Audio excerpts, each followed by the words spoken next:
எழுச்சி தமிழர் அவர்களுடைய 64வது பிறந்தநாள் விழா கொண்டாட்டம் வெகு சிறப்பாக வெறும் விமர்சையாக சென்னையில் உள்ள காமராசர் அரங்கத்தில் நடந்தேறியது. இதில் கட்சி பேதமின்றி அனைத்து கட்சியை சார்ந்தவர்களும் அந்த விழாவில் பங்கெடுத்து எழுச்சி தமிழர் பற்றியும் மற்றும் மதச்சார்பின்மை பற்றியும் சமூக நீதி பற்றியும் குறித்து பேசி அருமையாக அந்த நிகழ்வு நடந்தேறியது. அந்த நிகழ்வில் சமூக வலைதளங்கள் சார்பாக யூடியூப் ரூட்டர்ஸ், பேரலை, நடுவிரல், அப்புறம் பிளாக் சி போன்ற சேனலையும் அதில் பங்கெடுக்க செஞ்சாங்க. இப்படியாப்பட்ட ஒரு பெருநிகழ்வு அது விடிய நடக்கும், வருடம் நடக்கும். அதே போன்று இந்த வருடமும் வெகு சிறப்பாக நடந்தேறியது. கிட்டத்தட்ட நடந்து முடியவே 5 மணி ஆகிடும். இந்த வருஷமும் அதே மாதிரி 4 ஆயிடுச்சு முடியறதுக்கு. நம்ம நிகழ்ச்சியாக கடைசி நிகழ்ச்சியாக நடந்தது. அதுக்கப்புறம் தலைவருடைய உரை அப்படின்னு சொல்லிட்டு நடத்த முடியும் பொழுது 5 மணி ஆயிடுச்சு இந்த நிகழ்ச்சி முடியறதுக்கு. அந்த 5 மணி வரைக்கும் இருந்து தான் ஒட்டுமொத்த கூட்டமே கிட்டத்தட்ட எனக்கு தெரிஞ்ச வரைக்கும் பல்லாயிரக்கணக்கான மக்கள் ஒவ்வொரு வருடமும் அங்கே ஒன்று கூடுவாங்க. அப்படியாப்பட்ட நிகழ்வினை பார்க்க சகிக்க முடியாத, பார்க்க பொறுக்க முடியாத, வைத்தறிச்சல் பிடிச்ச ஒரு கும்பலில் உள்ள ஒரு கொள்கை பிறப்பு செயலாளர்னு தன்னை சொல்லிக்கொள்ளக்கூடிய மஞ்சப்பொடி புகழ் மாமாப்பை அவர்கள் ஒரு வீடியோ போட்டிருக்காப்புல. அந்த வீடியோவில் எழுச்சி தமிழர் அவர்கள் குறித்து வக்கரம்னாக்கா ஜாதி வக்கரத்தோட, ஜாதி ஆணவத்தோட, ஜாதி திமிரோட எழுச்சி தமிழர்கள் குறித்து ரொம்ப இழிவாக, தரக்குறைவாக ஒரு வீடியோவில் பேசியிருக்கான். அந்த மஞ்சப்படி புகழ் மாமா அப்பாயில தான் இந்த வீடியோவில் நம்ம பார்க்க போகிறதில்ல, தூக்கி போட்டு வாயிலே நம்ம மிதிக்க போகிறோம். அப்போ இப்படியாப்பட்ட ஒரு பெருநிகழ்வு, அதுவும் குறிப்பாக எழுச்சி தமிழர் அவர்களுக்கு நடக்கும் பொழுது உனக்கு இந்த அளவுக்கு வயிறு எரியும் அப்படின்னா, ஏன்னா இதே போன்று பிறந்தநாள் விழாக்கள் எல்லா தலைவர்களுக்கும் இங்கே நடத்தப்படுது. ஏன் தலைவர்கள் மட்டும் இல்லை, ஒரு கட்சியில் ஒரு எம்எல்ஏவாகவோ அல்லது எம்பியாகவோ, ஏன் ஒரு மாவட்ட செயலாளர்கள், ஏன் ஒரு ஒன்றிய செயலாளராக இருக்கக்கூடியவங்களுக்கு ஒரு பிறந்தநாள் விழா கூட அந்த தொகுதியில் அவருடைய ஃபாலோயர்ஸு எல்லோருமே சேர்ந்து அல்லது கட்சியில் உள்ளவங்க ஒன்று சேர்ந்து ஒரு பிறந்தநாள் விழா கொண்டாட்டம் நடத்துவாங்க. அப்படி இருக்கும் பொழுது அதையெல்லாம் விமர்சிக்காத இந்த நாரவாயி எழுச்சி தமிழர் அவர்களுடைய பிறந்தநாள் விழாவை மட்டும் விமர்சிக்குது. அவருடைய வளர்ச்சியை பிடிக்க முடியாமல் இப்படி ஒரு ஜாதி வன்மத்தோட, ஜாதி வக்கரத்தோட, இந்த ஏதோ ஒன்று அருந்த பண்ணி மாதிரின்னு சொல்லுவாங்கல்ல, அந்த மாதிரி அது அருந்த பண்ணி மாதிரி, காட்டு பண்ணி மாதிரி கபான்னு கத்தி வச்சிருக்கு. அது என்ன ஏதுங்கிறதா இந்த வீடியோவில் அது வாயிலேயே போட்டு நம்ம மிதின்னு மிதிக்க போகிறோம்.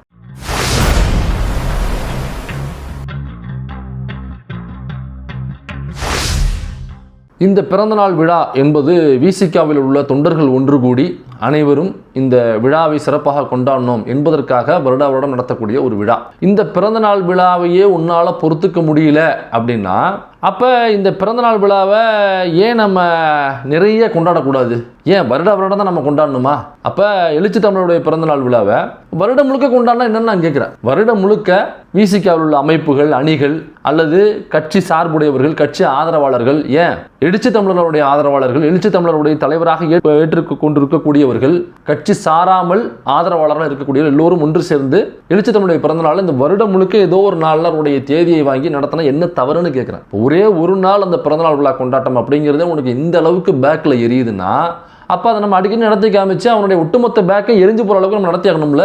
அப்போ அவனுடைய பேக்கு மட்டும் இல்லை, அந்த ஒட்டுமொத்த கூட்டத்தினுடைய பேக்குமே எரிஞ்சு போகிற அளவுக்கு நாம் இதை நடத்தி காட்டியாகணும். அதனால் விசிகா சார்புடைய அல்லது விசிகாவுடைய ஆதரவாளர்களாக எழுச்சி தமிழரை தலைவராக ஏற்றுக்க கொண்டிருக்கக்கூடிய, இடதுசாரியாக இயங்கக்கூடிய இந்த யூடியூப் சேனல்ஸை ஒருங்கிணைத்து இந்த யூடியூப் சேனல் சார்பாக எழுச்சி தமிழுடைய பிறந்தநாள் விழாவை நாங்கள் கொண்டாட வேண்டும் என்று நாங்கள் முடிவெடுத்துள்ளோம். ஏன்னா இதுக்கு முன்னாடி எங்களுக்கு அப்படி ஒரு யோசனை இல்லை. இப்படி ஒரு விழா கொண்டாடினாக்கா உனக்கு பேக்கரியும் வயிறறியும் அப்படின்னா, அந்த வயிற்றறிச்சலையும் பேக்கரிச்சலையும் நாம ஏன் அதிகமாக உங்களுக்கு கொடுக்கக்கூடாது என்கிற நோக்கத்தினாலேயே நாங்கள் இப்போ ஒன்று கூடி ஒரு முடிவெடுத்திருக்கோம். விரைவில் எழுச்சி தமிழருடைய பிறந்தநாள் விழாவை நம்முடைய சக்திக்கு உட்பட்டு நம்ம ஒரு மேக்சிமமாக என்ன பண்ண முடியுமோ அப்படியான ஒரு பிறந்தநாள் விழாவை நாம் விரைவில் ஏற்பாடு செய்ய போகிறோம். விரைவில் நாங்கள் ரொம்ப சீக்கிரம் ஏற்பாடு செய்ய போகிறோம். அதனால் காத்துருங்க. இதே மாதிரி ஒரு வீடியோ இல்லை, அவன் இந்த ஒரு கூட்டத்துக்கே அவன் இத்தனை கதறானாக்கா, அப்போ கதறுவதற்கென்றே ஒரு கூட்டத்தை நாம் அங்கே ஏற்பாடு செய்கிறோம். அதற்கான நபர்களை மட்டுமே அங்கே அழைக்கிறோம். அப்போ பிறந்தநாள் விழாவாக கொண்டாடி அதில் ஒட்டுமொத்த கூட்டமும் வயிறக்கூடிய ஒரு சிறப்பான சம்பவங்கள் அதில் இருக்குது. காத்துருங்க. வெகு விரைவில் அந்த கூட்டம், அந்த பிறந்தநாள் கொண்டாட்டம் நடைபெறவிருக்கிறது. தலைவருடைய தேதியை வாங்கி நம்ம நடத்த இருக்கிறோம். தூய்மை பணியாளர்களுக்கான அந்த போராட்டம் போயிட்டு இருக்கு. இதுக்கு இடையில இவருக்கு இந்த பிறந்தநாள் கொண்டாட்டம் தேவையா?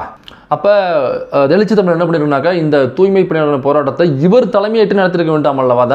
ஏன்னாக்கா இந்த பட்டியல் சமூக மக்களுடைய வாக்குகளை பெற்றுத்தான் இவ்வளவு பெரிய உயரத்தை எழுச்சி தமிழர் அடைஞ்சிருக்கிறாரு, அந்த கட்சி அடைஞ்சிருக்கு. அப்படிங்கிற பொழுது அப்போ அந்த பட்டியல் சமூக மக்கள் ஒரு போராட்டத்தை முன்னெடுத்திருக்காங்க அப்படின்னாக்கா, அந்த பட்டியல் சமூக மக்களுடைய கோரிக்கைகளை, உரிமைகளை முன்னிறுத்தி நடக்கிற போராட்டத்தை அந்த பட்டியல் சமூக மக்களுக்கான தலைவர், அந்த பட்டியல் சமூக மக்களை வைத்து இவ்வளோ உயரத்தை அடைந்த எழுச்சி தமிழர் தானே அது இப்போ அந்த போராட்டத்தை தலைமையேற்று நடத்திருக்க வேண்டும் அப்படின்னு ஒரு முக்கியமான கிடுக்குப்பிடி கேள்வியை நம்ம அந்த புட்டுக்கருந்த பண்ணி ரொம்ப காத்திரமாக அந்த கேள்வி முன்வைக்கிறாப்புல. எனக்கு தெரியாமல் தான் ஒரு கேள்வி கேட்குறேன். அதில் பட்டியல் சமூக மக்களுக்கு ஒரு பிரச்சனை அப்படின்னாக்கா ஏன் எழுச்சி தமிழர் தான் போய் நிற்கணும்னு ஏன் இவ்வளவு கட்டுப்பாடுகள் விதிக்கிறீங்க? ஏன் இவ்வளவு பிரச்சனை அவர் தலையில் ஏற்றுறீங்க? ஏன் பட்டியல் சமூக மக்களுடைய வாக்குகளை அப்போ எழுச்சி தமிழர் மட்டும்தான் வாங்குறாரா? ஏன் நொன்ன பட்டியல் சமூக மக்களுடைய வாக்குகளை இப்போ வாங்கவில்லைன்னு நீயே டிக்ளேர் பண்ணுறியா? இப்போ நாம் தமிழர் கட்சி பட்டியல் சமூக மக்களுடைய வாக்குகளை பெறாத கட்சியாது. அப்போ பட்டியல் சமூக மக்களுடைய வாக்குகள் ஒட்டுமொத்தமாக எழுச்சி தமிழர்களுக்கு தான் போகுது அல்லது விசிக கட்சிக்கு தான் போகுது அப்படின்னாக்கா பட்டியல் சமூக மக்களுடைய உரிமைகளை, அவங்களுடைய கோரிக்கைகளை, அவங்களுடைய நலன் காக்கிற கட்சியாக விசிக மட்டும்தான் திகழுது அப்படிங்கிறத இவனே டிக்ளேர் பண்ணுறான். அப்போ இன்னொரு விஷயம் என்னன்னா, இப்போ பட்டியல் சமூக மக்களுக்காக எந்த ஒரு உரிமை கோரலையும் எந்த ஒரு அதிகார பகிர்வையும் நோக்கி நாம் தமிழர் கட்சி இதுவரை குரல் கொடுக்கவில்லை. அதனால தான் பட்டியல் சமூக மக்களுடைய வாக்குகள் நாம் தமிழ் கட்சிக்கு வரவில்லை என்று இந்த கொள்கை பரப்பு செயலாளர் என்று தன்னை சொல்லிக் கொள்கிற மஞ்சப்பொடி புகழ் மாமா பைய சொல்லுகிறாரா? தூய்மை பணியாளர்களுக்கு ஒரு பிரச்சனை போராட்டம் அப்படின்னாக்கா ஏன் எழுச்சி தமிழர் மட்டும் போய் நிற்கணும்னு நீங்கள் இவ்வளவு பிரச்சனை போடுறீங்க? ஏன்னாக்கா இப்போ தூய்மை பணியாளர்கள் அவங்க குப்பையை சுத்தம் செய்கிறவங்க அப்படின்னாக்கா ஏதோ விசிகாவில் உள்ள நபர்கள் மட்டும்தான் குப்பையை கொண்டு போய் வெளில போடுறாங்க. அப்போ நாம் தமிழர் கட்சியில் உள்ளவங்களாம் குப்பையை வெளில போடுறதுல மென்னு உள்ள முழுங்கிடுறாங்களா? ஏப்பா இங்கே உள்ள எல்லாருமே தான் வேஸ்டேஜுகளை குப்பை தட்டில் கொண்டு போடுறாங்க அப்படின்னாக்கா அதை சுத்தம் செய்கிற அந்த தூய்மை பணியாளர்களுக்கு ஒரு பிரச்சனை அப்படின்னாக்கா அப்போ எல்லாருக்குமான பிரச்சனை தானே அது. அப்போ ஏதோ எழுச்சி தமிழர் மட்டும்தான் போய் முன்னெடுத்து அந்த போராட்டத்தை முன்னெடுக்கணும், அங்கே அதுக்கான குரல் கொடுக்கணும் அப்படின்னாக்கா ஏன் மற்றவர்களுக்கு இங்கே எந்த அக்கறையுமே இல்லையா? இப்போ மற்றவங்கள்லாம் ஊர் முழுக்க குப்பை போட்டு அந்த தூய்மை பணியாளர்கள் அந்த குப்பையை சுத்தம் செய்யாமல் ஏப்பா எங்களுக்கு குரல் கொடுக்குற ஒரு விசிக கட்சி தலைவர் எழுச்சி தமிழர் மட்டும்தான், அதனால நாங்கள் விசிக கட்சியை சார்ந்தவர்கள் போடுற குப்பையை மட்டும்தான் நாங்கள் சுத்தம் செய்வோம் அப்படின்னு சொல்லிட்டு இந்த தூய்மை பணியாளர் இன்னைக்காக சொல்லியிருக்காங்களா? இல்லை. தூய்மை பணியாளர்களுக்கு எதிராக பேசக்கூடியவர்கள் போடுகிற குப்பைகளையும் சுத்தம் செய்பவர்கள் அந்த தூய்மை பணியாளர்கள் தான். குறிப்பிட்ட சமூகத்தை சார்ந்தவர்கள் தான் அந்த தொழிலை செய்கிறார்கள், அந்த வேலையை செய்கிறார்கள் என்று அந்த தொழிலை வைத்து இழிவு செய்வான்ல ஒருத்தவன், அவன் போடுற குப்பையையும் அதே தூய்மை பணியாளர் தானே கிளீன் பண்ணுறாங்க. அப்போ இங்கே எல்லாருக்குமே அக்கறை இருக்குல்ல அவருடைய நலன் மீது. அப்போ ஏன் எழுச்சி தமிழர் மட்டும்தான் குரல் கொடுக்க வேண்டிய அவசியம் இங்கே என்ன இருக்குது? அப்போ அவருக்கு ஏப்போ காலங்காலமாக அவர் தான் குரல் கொடுத்துட்டு இருக்காரு. அப்போ அதை தாண்டி அவங்களுடைய வாக்கு உனக்கு வேணும்ல, வாக்கரசியலாக பார்த்தாலும் கூட அந்த வாக்கு உனக்கு வேணும்ல. அப்போ எழுச்சி தமிழர் அவளை நீங்கள் அடித்து சாய்க்கணும், அந்த விசிகாங்கிற கட்சியை தரைமட்டமாக்கணும் அப்படின்னாக்கா அப்போ விசிகாவுடைய தலைவராக இருக்கக்கூடிய எழுச்சி தமிழர் ஒரு கேப் அங்கே விட்டுட்டாரு, அவர் தலைமை இருக்கல அப்படின்னாக்கா அந்த இடத்த நீ போய் ஃபில் பண்ணியிருக்கணும்ல. அப்போ நீ ஏன் போய் ஃபில் பண்ணல? எனக்கு இன்னொரு கேள்வி, அதனால திடீர்னு உங்களுக்கு அந்த தூய்மை பணியாளர்களில் பெரும்பான்மையாக இருக்கக்கூடிய ஒரு குறிப்பிட்ட சாதி தான் அந்த தொழிலில் இருக்காங்க. குறிப்பாக சொன்னோம்னாக்கா அருந்ததி சமூகத்தை சார்ந்தவர்கள் தான் பெரும்பாலும் அந்த தூய்மை பணியாளர் வேலைகளில் இருக்காங்க. அவங்களுக்கு உரிமை கோரலுக்காக சீமானும் நாம் தமிழர் கட்சி முன்னாடி போய் நின்று குரல் கொடுத்து இவ்வளவு காத்திரமாக நீங்கள் பதிவுகளை போடுறீங்களா? ஏண்டா அந்த மக்களை இழிவுபடுத்தி, அதாவது அருந்ததி சமூக மக்களை இழிவுபடுத்தி அந்த பை எலெக்ஷனில் பேசினது யாரா? அந்த பை எலெக்ஷனில் குறிப்பிட்ட அருந்ததி சமூக மக்களை இழிவுபடுத்தி பேசியதற்காகவே ஒட்டுமொத்த அருந்ததி சமூகத்தில் உள்ள மக்களும் ஒட்டுமொத்த அருந்ததி சமூகத்தை சார்ந்த பெரும்பான்மையாக இருக்கக்கூடிய கட்சியை சார்ந்த அந்த கட்சி தொண்டர்களும் யாருடைய அலுவலகத்தை நோக்கி முற்றுகை போராட்டம் பண்ணாங்க? எழுச்சி தமிழர் விசிக கட்சியை நோக்கி அந்த கட்டிடத்தை நோக்கியா போய் முற்றுகை போராட்டம் பண்ணி அவர்களுக்கு எதிராக போராட்டம் பண்ணாங்க? இல்லையே. அந்த விஷயத்தில் அருந்ததி சமூக மக்களை இழிவுபடுத்தியது சீமான் என்கிற அந்த பாலியல் பொறுக்கி, அந்த குடியார நாய். அப்போ ஒட்டுமொத்தமாக அருந்ததி சமூக மக்கள் ஒன்று திரண்டு போய் நாம் தமிழர் கட்சி அலுவலகத்தால் அப்போ முற்றுகையிட போனாங்க. அது மட்டும் இல்லை, அந்த பை எலெக்ஷனில் நாம் தமிழர் கட்சி சார்ந்த யாருமே எங்களிடம் ஓட்டு கேட்டு வரக்கூடாது, நாங்கள் வசிக்கக்கூடிய தெருக்களிலோ ஏரியாக்களிலோ தொகுதிகளிலோ அவர்கள் ஓட்டு கேட்டு வரக்கூடாது, ஓட்டு கேட்டு வந்தால் சாணியை கரைத்து மூஞ்சில் ஊற்றி விளக்கமத்தால் அடித்து வேற வைப்போம்னு சொன்னது அதே அருந்ததி சமூகத்தை சார்ந்த மக்கள். அதை தாண்டி ஓட்டு கேட்க போய் அதே விளக்கமத்தால் அடி வாங்கினது இந்த குடியார நாய் இருக்கக்கூடிய நாம் தமிழர் கட்சியினுடைய வேட்பாளர்கள் தான் அங்கே போய் அடி வாங்கினது. நீங்கள் திடீர்னு அருந்ததி சமூக மக்களுக்கு ஒரு பிரச்சனை அல்லது தூய்மை பணியாளருக்கு ஒரு பிரச்சனை, அவங்க நான் குரல் கொடுக்குறோன்னு வந்தாக்கா அந்த சமூகத்தை சார்ந்த மக்கள் அல்லது தூய்மை பணியில் ஈடுபடுகிற மக்கள் உங்களை பார்த்து ஏமாந்து போய் ஐயோ நமக்கான தலைவர் இவர் தான், நம்ம குரல் கொடுக்க வந்துட்டாப்ல, அதனால் இனிமேல் நம்முடைய தலைவர் எழுச்சி தமிழர் கிடையாது, அல்லது அருந்ததி சமூக மக்களை கட்சி அவங்களை பெருந்தொண்டர்களாக வைத்திருக்கக்கூடிய அந்த கட்சியினுடைய தலைவர்கள் நமக்கு இனிமேல் தலைவர் கிடையாது, இனிமேல் நம்முடைய தலைவர் இந்த குடியார நாயி, இந்த பாலியல் பொறுக்கி அப்படின்னு சொல்லிட்டு எல்லாரும் உங்களுக்கு வாக்கு செலுத்திடுவாங்களா? இவ்வளவு கேள்விகள் தூய்மை பணியாளர்கள் போராட்டத்தை குறித்து ஏன் எழுச்சி தமிழர் அங்கே தலைமையாக இருக்க போகல அப்படின்னு கேட்குற நீ, மாட்டை வைத்து மாநாடு நடத்தி காட்டுக்குள்ள மாட்டை கூட்டு போகக்கூடாது அப்படின்னு சொல்லும்போது தடையை மீறி மாட்டை கூட்டு போய் கைதானாலும் பரவாயில்லன்னு ஒரு 500 மாட்டை கூட்டிட்டு போனில்ல, அதே மாதிரி அன்று இரவு கைது செய்ய போகிறார்கள் என்று எல்லோருக்குமே தெரியும். போலீஸ் கொண்டு போய் இறக்கிட்டாங்க, கைது செய்ய போகிறார்கள் என்ற தகவல் எல்லாருக்கும் பரவிருச்சு. அப்ப அந்த குறிப்பிட்ட தூய்மை பணியாளர்களுடைய போராட்டம் மீது உனக்கு மதிப்பு இருக்கு, மரியாதை இருக்கு, அந்த ஒடுக்கப்பட்ட மக்கள் மீது உனக்கு பயங்கரமான பாசம் இருக்குனாக்கா போய் அங்கே போய் இறங்க வேண்டியதானப்பா களத்தில். மாடு மேய்க்க ஆள் கூட்டு போகணும்ல, ஒரு 500 பேரை கூட்டு போகணும்ல, அதே மாதிரி ஒரு 500 பேரை கூட்டிட்டு தடையை மீறி எங்களது அண்ணன் இந்த போராட்டத்திற்கு வலு சேர்ப்பார். காவல்துறையாவது இந்த துறையாவது எங்கன்னா இலங்கை இராணுவத்தை பார்த்தவர் 24 நாடுகள் ஒன்று சேர்ந்து புலிகளுடைய அமைப்பை ஈழத்துக்கு எதிராக போர் செய்யும் பொழுது எங்கள் அண்ணன் அங்கே போய் AK-74 துப்பாக்கி பிடிச்சி பயிற்சி எடுத்தவர், அங்கே போய் ஃபிடல் காஸ்ட்ரோ கிட்ட வந்து எங்கள் அண்ணன் பயிற்சி எடுத்துகிட்டு வந்தவர் அப்படின்லாம் கதை விடுற இல்லை. இப்போ அதே 500 பேரை கூட்டிகிட்டு வந்து இந்த தடையை மீறி நாங்கள் அந்த தூய்மை பணியாளர் போராட்டத்தை நாங்கள் ஆதரவு தெரிவிக்கிறோம், அவருடன் தான் நாங்கள் உட்காந்துருப்போம், நீங்கள் என்னையை மீறி அந்த தூய்மை பணியாளர் போராட்டத்தில் ஈடுபட்டவர்கள் மீது நீங்கள் கை வைங்கன்னு சொல்லிட்டு போலீஸுக்கு சவால் விட்டுட்டு அங்கே போய் உட்கார விட்டான்னு சொன்னேன். மாட்டை கூட்டிட்டு காட்டுக்குள்ளே போகிறவன் மனுஷங்க உட்காந்து போராடுறாங்க, அங்கே போய் நீங்கள் ஆதரவு தெரிவிக்க வேண்டியதுனாடா பரதேசி பயில. எங்கே போனாங்க அண்ணன்? மதுரையில் ரூம் போட போயிட்டானா, இல்லை எங்கனாவது ஓசிசர் கிடைக்குன்னு சொல்லிட்டு குடிச்சிட்டுங்க மட்டையிட்டானா? அதே வீடியோவில் என்ன கேட்குறாங்கனாக்கா, எழுச்சி தமிழர் குறித்து உங்களுக்கு வெக்கம் இல்லையா, ரோசம் இல்லையா, உடம்பு கூசவில்லையா, உங்களுக்கு ஈனம் இல்லையா, உங்களுக்கு மானம் இல்லையா, உங்களுக்கு வெக்கமா இல்லையா, இது போன்ற வார்த்தைகளை எழுச்சி தமிழர்கள் நோக்கி தொடர்ந்து அந்த வீடியோவில் எழுப்பிட்டே இருக்கான். குறிப்பிட்ட ஒரு இடத்துல தொடர்ந்து அந்த வார்த்தையை ரிப்பீட் பண்ணிட்டே இருக்கான். யாரும் விசிகாவின் மீதோ எழுச்சி தமிழருக்கு மீதோ விமர்சனம் வைக்கக்கூடாதுன்னு யாருமே சொல்லலை. நீங்கள் எழுச்சி தமிழர்கிட்ட போய் கேட்டாலே விமர்சனம் வச்சுக்கினாக்கா ஆட்டோமேட்டிக்காக விசிகாவில் ஒரு கடைமட்ட தொண்டனுக்கு பதில் கொடுப்பான். அது எழுச்சி தமிழர் வர வேண்டிய அவசியமே கிடையாது. ஏன்னாக்கா ஒட்டுமொத்த அமைப்புமே அரசியல்படுத்தப்பட்ட அமைப்புனாக்கா அது விசிகா என்கிற ஒரு கட்சி.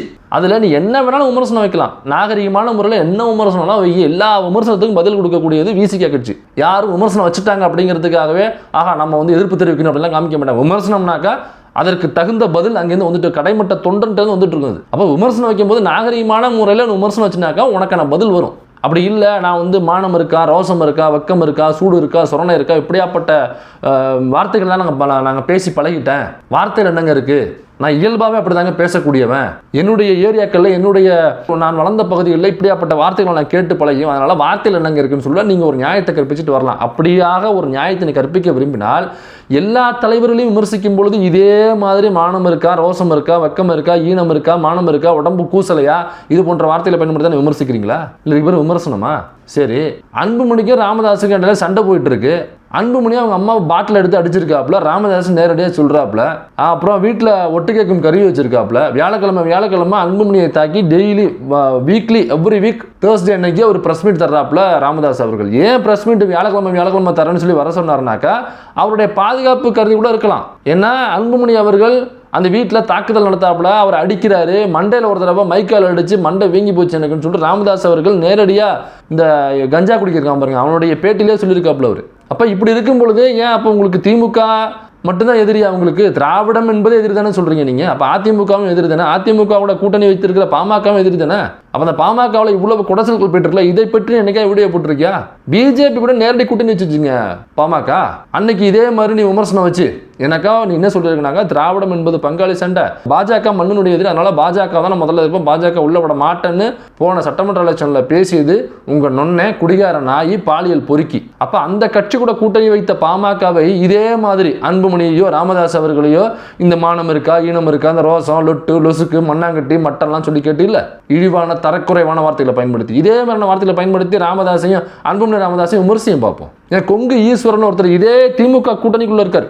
உனக்கு திமுக தானே பிடிக்கலங்கிற, நான் திமுகக்குள்ளே வரேன். திமுக கூட்டணியில் தான் கொங்கு ஈஸ்வரன் இருக்காரு. போன சட்டமன்ற எலெக்ஷனில் அவங்க கொங்கு சைடு கொங்கு ஈஸ்வரன் கட்சியிலேருந்து ஒரு கேண்டிடேட் போடுறாங்க. பயங்கர ஜாதிய வன்மம் பிடித்தவர், இந்த மஞ்சப்படை மாமா பையன் மாதிரியே.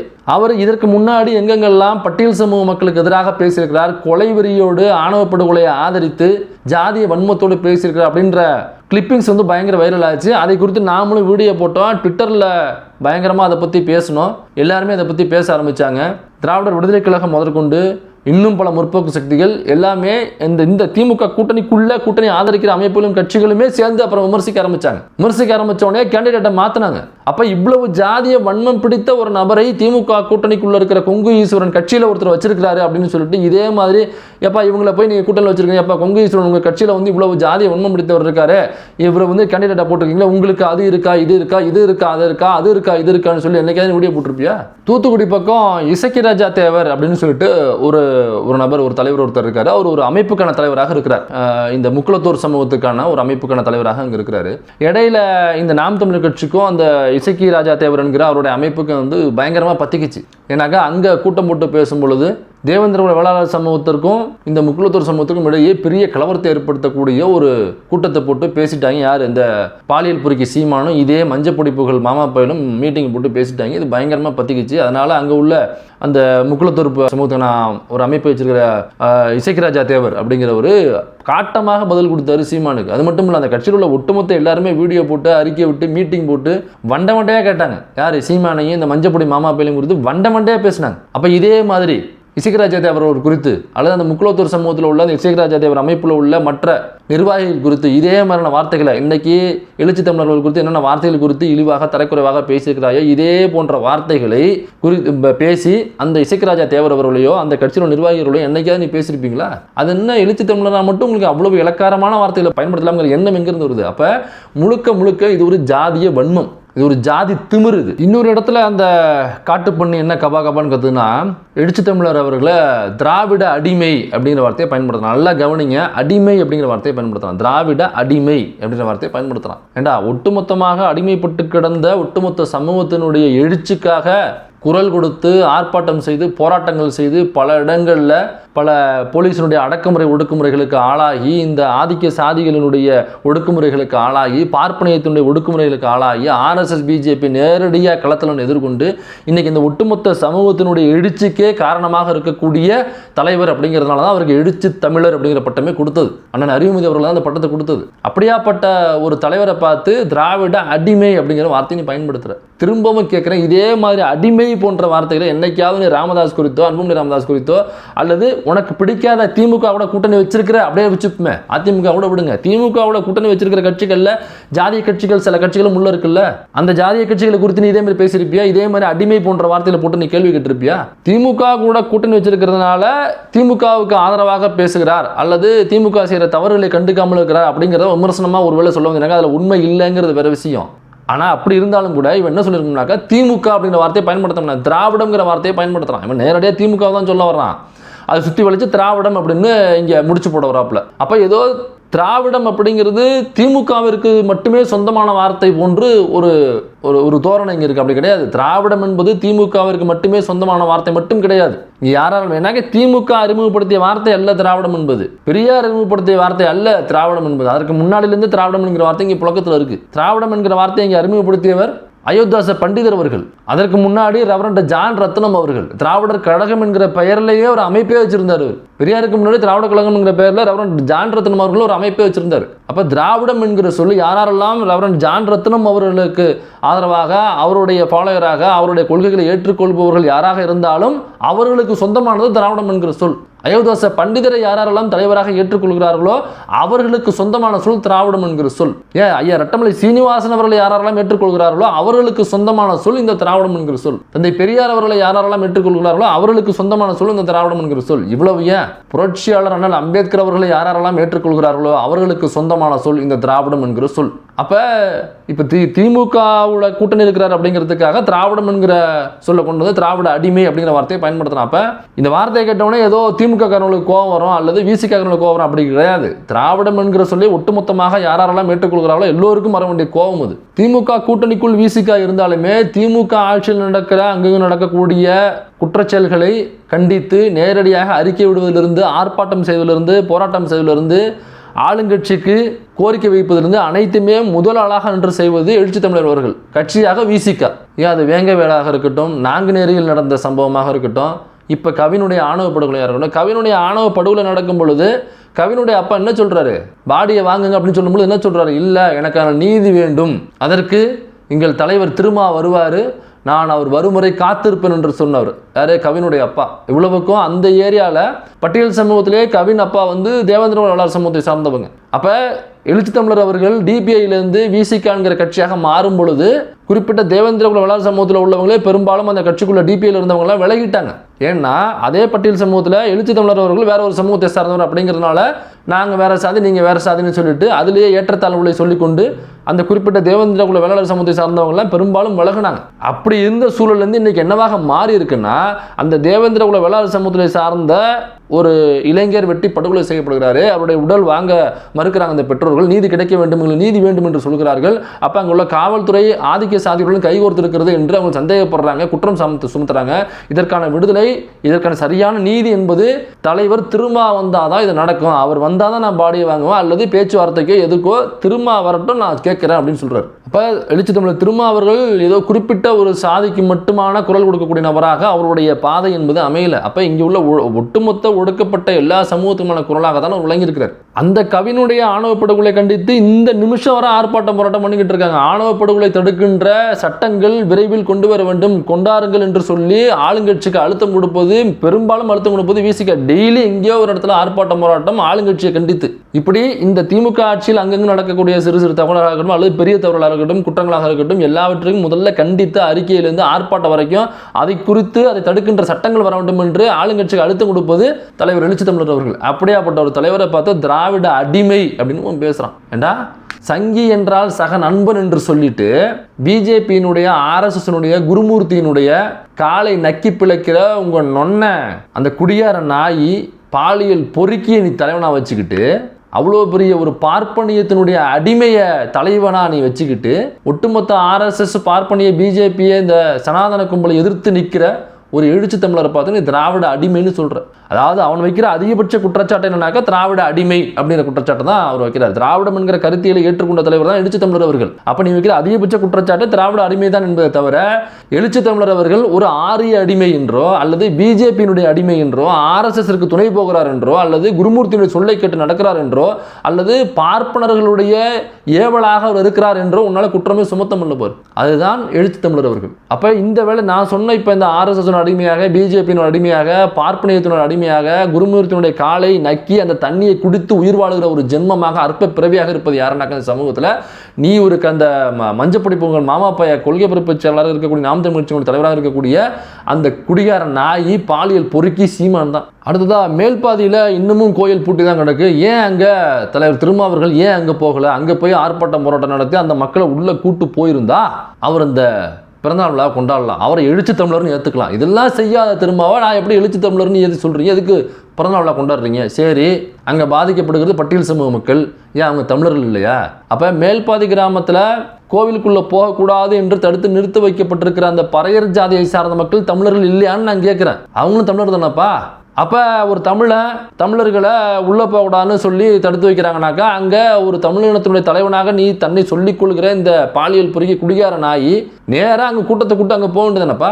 மேல்பாதையில் போய் தடையை மீறி மாடுகளை வைத்து மனம் நடத்திய பெருமை கொண்ட அண்ணன் சீமான் அவர்கள் தடையை மீறி பறையர் ஜாதியை சார்ந்த மக்களை நான் இந்த கோவிலுக்குள் கூட்டு செல்வேன். ஏனென்றால் பறையர் ஜாதியை சார்ந்தவர்கள் இங்கு ஆதி குடிகள், அவர்கள்தான் உயர் தமிழ் குடிகள், அவர்கள்தான் பூர்வ தமிழ் குடிகள். நான் ஒரு தமிழனாக இந்த தமிழ் மக்களை, பூர்வகுடி தமிழ் மக்களை, ஆதிக்குடி தமிழ் மக்களை நான் இந்த கோவிலுக்குள் கூட்டி செல்கிறேன் என்று தடையை மீறி கூட்டு போக வேண்டியதுன்னு உங்க ஒன்னே உங்க ஒன்ன முன்னாடி நின்று தலைமையேற்று கூட்டி போக வேண்டியதுப்பா. அது எதுக்குப்பா? எல்லாத்துக்கும் எதுக்குப்பா? ஏன் திரும்ப வரல, ஏன் திரும்ப வரல, ஏன் திரும்ப வரல, ஏன் திரும்ப வரல, ஏன் திரும்ப உங்க அண்ணனை பிடிங்கிட்டா இருக்காங்க. மதுரையில் ரூம் போட்டு கஜாஜா பண்ணுறது மட்டும்தான் உங்க அண்ணனா. இப்போ போராட்டம் பண்ணுறது முழுக்க நாங்கள் பண்ணுவோம். கடைசியாக நீ நான் தான் கொண்டு போய் ஊர் முழுக்க பிரபாரனை கொண்டு போய் சேர்த்தேன், ஊர் முழுக்க நான் தான் கொண்டு போய் புலிகளை கொண்டு போய் சேர்த்தேன். நான் பேசுகிற வரைக்கும் இங்கே யாருக்குமே பிரபாரனா யாருன்னு தெரியாது, நான் தான் கொண்டு போய் ரெண்டு சேர்த்தேன். அப்போ நீ தான் புலிகள் அமைப்பையும் தலைவர் பிரபாரன் அவர்களையும் கொண்டு போய் சேர்த்த அப்படின்னாக்கா, அப்போ இங்கே என்ன குளத்தூர் மணிலேருந்து அண்ணன் கூராமஸ்லேருந்து இங்கே என்ன பண்ணிட்டாங்க? பொட்டுக்கல்ல விற்றுக்கிட்டு இருந்தாங்க எல்லாரும். இப்போ அங்கே என்ன எழுச்சி தமிழர்லேருந்து அண்ணன் வன்னியரசு அவர்கள்லேருந்து, ஏன்னா வன்னியரசுன்னா அதெல்லாம் கைது செய்யப்பட்டவர். நேரடியாக சட்டமன்றத்தில் ஜெயலலிதா அவர்கள் ஆயுதம் கடத்தினார் புலிகளுக்காக என்று சொல்லி வன்னியரசனுடைய பெயரை முதலாக சட்டமன்றத்தில் ஒழிக்க வச்சு அவங்க வன்னியரசனை கைது பண்ணி நம்ம உள்ள வச்சுச்சு. புலிகளுக்காக நிறைய இழந்ததில் ஒரு கட்சி விசிகாவும் சேர்ந்து தான். எப்படி என்னோட குளத்தூர் மணி ஒட்டுமொத்தமாக தன்னுடைய சொத்துக்கள் இருந்து தன்னுடைய வாழ்க்கை முழுக்க அதற்காக இழந்தாரோ, கர்னல் கூராமசன் அவர்கள் இருந்தாரோ, வைகோ எப்படி செஞ்சிருக்காரோ, ஐயா ஆறுமுகம் அவர்கள் எப்படி செஞ்சிருக்காரோ, அதே போன்று ஐயா தலைவர் எழுச்சி தமிழர்களும் ஈசிகா கட்சியும் அவ்வளோ வளர்ந்துருக்கிறது. இப்போ மாட்டுக்கான உரிமை, மாட்டுக்கான கோரிக்கைகள் அப்படின்னு வச்சு மாநாடு போட்டு மாட்டுக்கான உரிமையை பாதுகாக்கணும்னு சொல்லி நீ போராட்டம் நடத்துவ, ஆர்ப்பாட்டம் நடத்துவ, தடையை மீறி நீ போராட்டம் நடத்துவ. மனிதர்களுக்கு ஒரு பிரச்சனை, மனிதர்களுக்கு ஒரு உரிமை மறுக்கப்படுது அப்படின்னாக்கா அங்கே நீ போராட்டம் பண்ண மாட்டேன். இதைத்தான் புரட்சியாளர் அம்பேத்கர் என்ன சொல்றாருனாக்கா, இந்த சங்கி பயிலுக RSS பார்ப்பனிய அடிமைகள் என்ன செய்வாங்கனாக்கா, சனாதனிவாளிகள் என்ன செய்வாங்கனாக்கா, மாட்டை புனிதம் என்பார்கள், மாட்டு மூத்திரத்தை புனிதம் என்று குடிப்பார்கள், மாட்டு சாணியை புனிதம் என்று அதில் உருவம் செய்து அதுதான் கடவுள் என்று வழிபடுவார்கள். ஆனால் இவர்கள் எல்லோரும் சக மனுஷனுக்கு ஒரு பிரச்சனை என்றால் இவர்கள் அவன் தீட்டு என்று ஒதுக்கி வைப்பார்கள்.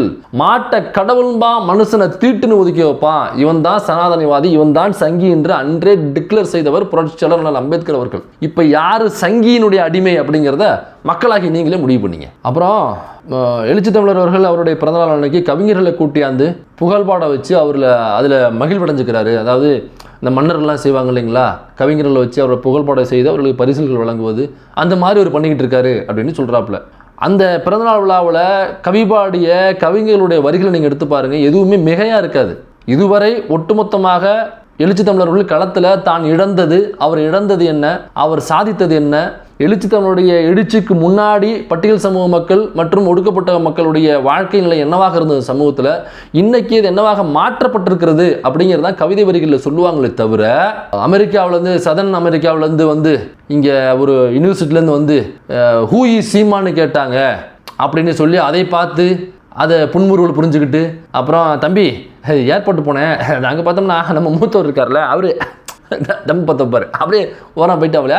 அப்புறம் பார்த்தா திடீர்னு சரவுண்ட் பண்ணிட்டாங்க, அண்ணன் சுற்றிட்டாங்க, எல்லாம் துப்பாக்கி வச்சுட்டு அங்கே உள்ள இராணுவத்தில் உள்ளவங்க சுற்றிலும் வரைச்சிட்டாங்க. எனக்கு பதற அடிச்சு போச்சு. அப்புறம் பார்த்தோம்னா திடீர்னு அண்ணன் ஒரே ஒரு செல்ஃபி நானா, ஒரே ஒரு செல்ஃபி நானா, ஒரே ஒரு செல்ஃபி, ஐயோ ஐயோ கொடுமை கொடுமை. இந்த மாதிரிலாம் யாரா சொல்லிட்டு தெரியுது? எழுச்சி தமிழர்கள் எந்த பிறந்தநாள் விழாவிலையாவது அவரை பற்றி புகழ்ந்து, அவருக்கு இந்தந்த புகழ்ச்சிகரமான சம்பவங்கள் நடந்துச்சுன்னு என்னைக்காவது அவரை பற்றி ஒரு புகழ்ந்து பேசியிருக்கிறாரா பிறந்தநாள் விழா நாடையில்? இப்படிலாம் பேசுறது யாரு? நான் ஈழத்துக்கு போனேன், நான் வந்து 333 வருஷம் நான் ஈழத்தில் இருந்தேன், அங்கே நான் துப்பாக்கி பயிற்சி எடுத்தேன், அதை பண்ணேன் இதை பண்ணேன், குண்டுகள் மழை புரிஞ்சு, அது இது லொட்டு லொசுக்கு மண்ணாங்கட்டி, இதெல்லாம் செய்யாததை நடக்காததெல்லாம் நடந்ததாக பெருமை பீத்து கொடுறது யாரா? உண்மையிலேயே உசுர பணையை வச்சு போயிட்டு வந்த அண்ணன் வன்னியரசுலேருந்து, உண்மையிலேயே உசுர பணையை வச்சு ஒட்டுமொத்தமாக வாழ்க்கையை இழந்து நிற்கிற அண்ணன் குளத்தூர் மணி அவர்கள்லேருந்து, அண்ணன் கு ராமகிருஷ்ணன் அவர்கள்லேருந்து யாராவது என்னைக்காவது இப்படியாப்பட்ட சாகசங்கள் வாழ்க்கையில் அவங்க நிறைய நடந்திருக்கும், நிறைய அவங்க செஞ்சுருப்பாங்க, புலிகளுக்காக சாகசம் உயிரை பணையை வச்சு செஞ்சுருப்பாங்க. அதை என்னைக்காவது புகழ்பாடு என்னைக்காவது பேசிட்டீங்க பார்த்துருக்கீங்களா? எதுவுமே செய்யாமல் அங்கே போய் சரக்கை போட்டுவிட்டு அங்கே தகாத சில செயல்கள் ஈடுபட்டதன் காரணமாக அடித்து விரட்டப்பட்ட, புலிகளால் அடித்து விரட்டப்பட்ட ஒரு கோமாளி, ஒரு குடியார நாய், பாலியல் பொறுக்கி தான் அந்த சீமானு. நீ வந்து என்ன சொல்கிறேன்னா, மேடையில் கவிஞர்களை வச்சு புகழ் பாடிக்கிறாங்களா அவங்க? ஐயோ பாருங்க, அம்பேத்கருடன் திருமாவை ஒப்பிட்டு பேசிட்டாங்க அங்கே வந்து ஒரு IPS ஆஃபீஸர். இது அம்பேத்கரை இழிவுபடுத்துறது இல்லையா? பாருங்க, அம்பேத்கர் யார் தெரியுமா? அவர் வந்து ஒரு குறிப்பிட்ட ஒரு பட்டியல் சமூகத்தின் தலைவர் மாதிரி அடைச்சி வச்சிருக்காங்க இந்த விசிகா கட்சிக்காரவங்க. இதுதான் அவங்களுடைய வெற்றியா? அம்பேத்கர் வந்து ஒட்டுமொத்த இந்தியாவிற்கான தலைவர், அவர் எல்லா ஜாதிக்குமான தலைவர், எல்லா மதத்துக்குமான தலைவர், அவர் வந்து துருநிமிருப்பார் எல்லா இடத்துக்குமான தலைவருங்க அவர். அவரை போய் சுருக்கி வச்சிருக்காங்க பாருங்க, திருமாவோட ஒப்பிட்டு அம்பேத்கர் இழிவுபடுத்திட்டாங்க அப்படின்னு கத்திக்கிட்டு வர்றான் இந்த பரதேசனை. ஏண்டா, அம்பேத்கர் எங்களுடைய தலைவர் இல்லை, ஏன்னாக்கா ஒரு தமிழர் இல்லை, தமிழராக இருந்தாலும் மட்டும்தான் நாங்கள் தலைவராக இருப்போம், அதனால அயோத்தியாச பண்டிதர் ரெட்டமலை சீனிவாசன் எங்களுடைய தலைவரை தவிர அம்பேத்கரோட தலைவர் இல்லை என்று சமீபத்தில் மீட்டிங் போட்டு குடிச்சிட்டு உளர்னது உங்கள் நொன்ன குடியார நாய் பாலியல் பொறுக்கி சீமான்டா. அம்பேத்கர் தலைவர் இல்லை, கொள்கை வழிகாட்டி, அவ்வளோதான். தலைவர் எங்களுக்கு அவர் கிடையாது. சொன்னது யாரு? இன்னைக்கு வீடியோவில் வந்து அம்பேத்கர் எல்லாருக்குமான தலைவர், உலகத்துக்கான தலைவர், ஊருக்கான தலைவர்னு சொல்லிட்டு ஒப்பாரி வச்சுட்டு இருக்க. அப்போ இப்படி சமப்படுத்தி, அதாவது புரட்சியாளர் அவர்களையும் எழுச்சி தமிழரையும் சமப்படுத்தி பேசிட்டாங்க அப்படிங்கிறதுனால புரட்சியாளர் அவர்களை அண்ணலை வந்து இழிவுபடுத்திட்டாங்கன்னு சொல்கிறேன். ஓஹோ, அப்போ சரிப்பா, நான் இந்த ஒரு கேள்வி கேட்குறேன். புரட்சியாளர் அண்ணல் அம்பேத்கர் அவர்களையும் மோடியையும் ஒப்பிட்டு இளையராஜா என்கிற இசைஞானி அவர்கள் ஒரு கட்டுரை எழுதினாப்லையே, அப்போ வாயை கொண்டு போய் எங்கே வச்சுருந்த? ஏன் புரட்சியாளர் அம்பேத்கர் அவருடைய புகைப்படத்தையும் அவருடைய சிலையையும் வைத்துக்கொண்டு எல்லா ஃப்ளெக்ஸ்லையும் கட்சியினுடைய லெட்டர் பால்லையும் புரட்சியாளர் அம்பேத்கருடைய ஃபோட்டோவை வச்சுக்கிட்டு இங்கே சில வேலைகள் செய்து கொண்டிருக்கிற, குறிப்பாக திருவள்ளூரை சார்ந்து கட்சி நடத்துகிற சிலர், அப்போ அவங்கள பார்த்து இந்த கேள்வி கேட்பியா? என்னங்க உங்களுக்கு புரட்சியாளர் அம்பேத்கரை பற்றி தெரியும்? நீங்கள் என்ன அம்பேத்கர் அவர்களை பேரை வச்சுக்கிட்டு காதல் ஜோடிகளை பிரிச்சிருக்கீங்க, கட்ட பஞ்சாயத்து பண்ணி காதல் ஜோடிகளை பிரிச்சிருக்கீங்க. இதுதான் அம்பேத்கர் சொன்னாரா? அம்பேத்கருக்கு உங்களுக்கு என்னங்க சம்பந்தம் இருக்கு அப்படின்னு சொல்லி கேள அவர்கிட்ட. அவரை கூப்பிட்டு வச்சு பிரஸ் மீட் கொடுக்குறீங்க. உங்க நொன்னனும் அவரை கொஞ்சிக்கிட்டே பிரஸ் மீட் கொடுக்குறாங்க. கேட்க வேண்டியதுதானே? அப்ப காதல் ஜோடியை பிரிக்க சொன்னாரா அம்பேத்கர்னு சொல்லி கேட்க வேண்டியதானே? அம்பேத்கரை பத்தி என்னங்க தெரியும் உங்கள்கிட்ட கேட்க வேண்டியதானே? பிஜேபி கிட்ட போய் கூட்டணி வைங்க அப்படின்னு அம்பேத்கர் சொன்னாரான்னு கேட்க வேண்டியதானே? அங்க கேட்க ஒன்று துப்பு இருக்கா? திரும்ப பொது தொழில்னு காட்டுங்க அப்படின்னு அவன் சொல்றான். அது எழுச்சி தமிழர் வந்து பொது தொழில்னு ஜெயிச்சு காமிங்களா?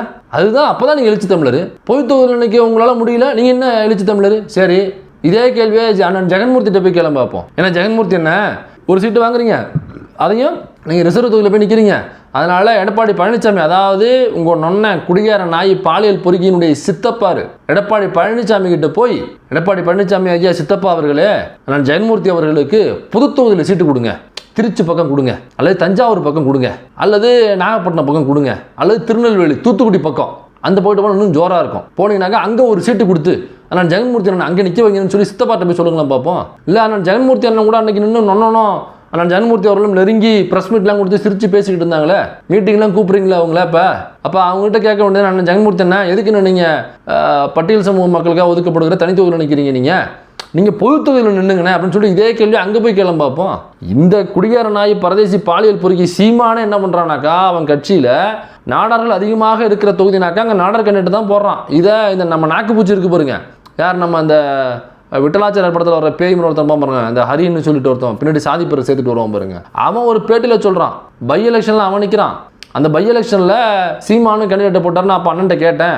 அண்ணன் சொன்னார், ஆமாம் தம்பி, நானும் நாடார் சமூகத்தை சார்ந்தவங்க தான் கேண்டிடேட்டை போட போகிறேன், ஏன்னா அங்கே ஓட்டு அதிகமாக இருக்குது அப்படின்னு சொல்லி என்கிட்ட அண்ணன் சொன்னார் அப்படின்னு சொல்லிட்டு இவன் பேட்டியில் சொன்னாங்க. இந்த நாக்கு பூச்சி பேட்டியில் சொன்னிச்சுது. அதே மாதிரி இவன் இந்த பாலியல் பொறுக்கி எடுத்துங்களேன், போன சட்டமன்ற எலெக்ஷனில் திருவட்டூரில் நின்னா, ஏன் திருவட்டூரில் நின்னா வேறு தொழில் நிற்க வேண்டியதானே? அதற்கு முன்னாடி எந்த தொழில் நின்னானோ அதே தொழில் மறுபடியும் நின்னாங்க ஓட்டு அதிகமாக வாங்க முடியும். எதுக்கு திருவட்டூருக்கு போனான்? ஏன்னா திருவட்டூர் நாடார் வாக்குகள் கொஞ்சம் அதிகமாக இருக்குது. அப்போ நாடார் வாக்குகளை வாங்குறதுக்கு அங்குள்ள நாடார் சமூகத்தை சார்ந்த அமைப்பை சார்ந்த அந்த ஜாதியை சார்ந்த அவங்க சங்கம் வச்சுருப்பாங்கள்ல, அந்த ஒவ்வொரு சங்கத்திலையும் போய் முட்டி போட்டு ஓட்டு கேட்டவன் தான் அந்த பாலியல் பொறுக்கி. ஆனால் அந்த சமூகத்தை சார்ந்தவர்களே நான் அங்கீகரிக்கல. அப்போ நீ மட்டும் ஜாதி ஓட்டு எங்கே அதிகமாக வரும் அப்படின்னு பார்த்தா ஆள் நிறுத்துவேன். இங்கே வெளியில் வந்து நீங்கள் பொது தொகுதியில் நின்றுங்களேன், நீங்கள் திருச்சியில் போய் நின்றுங்களேன், நீங்கள் திருநெல்வேலியில் போய் நின்றுங்களே, நிற்கிறது எங்களுக்கு தெரியும்டா, நீ முதல்ல ஒழுங்காக நிற்கிறியா? நீ எங்கே போய் நீ ஜாதி ஓட்டை பார்த்தா நிறுத்துற? அப்போ இதை பற்றி கேள்வி கேட்க பிறகு உனக்கு என்ன அருகதை இருக்குன்னு நான் முதல்ல கேட்குறேன். ஆனால் திருமாவளவனை பற்றி நாங்கள் ஏதாவது பொதுமேடைகளில் பேசினா கூட அண்ணன் வந்து டக்குன்னு மைக்க பிடிங்கிடுவார், அண்ணனை பற்றி எதுவும் பேசக்கூடாது, வேறு ஏதாவது பேசுன்னு சொல்லி கண்டிப்பார். அதனால் எங்கள் மேடைகளில் நாங்கள் இண்டிவிஜுவலாக என்னுடைய யூடியூப் சேனலில் போகிறோன்னே தவிர பொது மேடைகளில் எங்கள் கட்சி சார்ந்தவர்கள் யாருமே வந்து அண்ணன் இருக்கும் பொழுது அண்ணன் திருமாவளவனை பற்றி பேசுறதுக்கு அண்ணன் அனுமதிக்க மாட்டார், நாங்கள் பேசுகிறதே இல்லை. ஆனால் இவங்களை பாருங்கள், மேடை போட்டு எங்கள் அண்ணனை பற்றி இப்போ அதாவது சீமானை பற்றி பேசுறதுக்காக 4 யூடியூப் சேனலை சேர்ந்தவங்களே ஏற்றி விட்ருக்கான் அப்படின்னு சொல்லிட்டு, அப்போ ஒட்டுமொத்தமாக என்னன்னாக்கா நாங்கள் பேசணும்ல காண்டா இருக்கானுங்க. ஏண்டா நீ ஒரு கட்சி வச்சு நடத்திட்டு இருக்க, நான் ஒரு யூடியூப் சேனல் வச்சு நடத்திட்டு இருக்கேன், நான் ஒரு 5 நிமிஷம் பேசலன்னு இவ்வளவு காண்டாகிறேன்னா ஒரு 10 யூடியூப் சேனலை கூப்பிட்டு ஒரு கருத்தரங்க அவங்க அண்ணனுக்கு எதிராக போட்டாங்க, என்ன பண்ணுவீங்களா?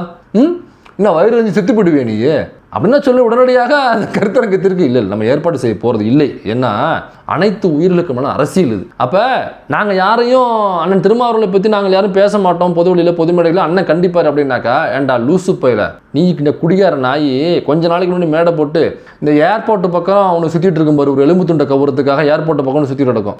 அந்த ஏர்போர்ட்டை சுற்றி கொண்டு இருக்கிற அந்த எலும்புக்காக காத்து கொண்டிருக்கிற அந்த ஜந்துவை கூப்பிட்டு உங்கள் மேடைகளில் ஏற்றி அண்ணன் திருமாவிற்கு எதிராக பேச வச்சு, அண்ணன் திருமா தலைவர் எழுச்சி தமிழர்கள் குறித்து ரொம்ப ஆபாசமாக தரக்குறைவாக பேச வச்சு அதை ருசிச்ச வந்தானடா அவங்க ஒன்ன ஏதோ புதுசாக பெரிய யோக்கியமாக மாதிரி பேசிகிட்டு இருக்க. அடுத்ததாக இந்த மஞ்சப்பிடிப்புகள் மாமா பைய சொல்கிறான் பாருங்கள், கொளுத்துற வெயிலில் கோட் சூட்டு போட்டு நிற்க வச்சாப்புலங்க போராட்டம்னு சொல்லிட்டு அப்படின்னு கிண்டல் பண்ணுறான். கோட் சூட்டு போட்டு ஒரு ஆர்ப்பாட்டம் ஒன்று அண்ணா வச்சார், அந்த ஆர்ப்பாட்டத்தை கோட் சூட்டு போட்டு கொளுத்துற வெயிலில் நிற்க வச்சாருன்னு கிண்டல் கேலி பண்ணுறான். சரி, இந்த ஆடு மாடு மேய்க்கிறதுக்கு அதிதாஸ் டிஷர்ட் போட்டு ஸ்கெச்சஸ் ஷூ போட்டு பிராண்டடு பேண்ட்டு போட்டுக்கிட்டு நல்ல கழுத்து நிறைய செயின்லாம் போட்டு போனது யாரா?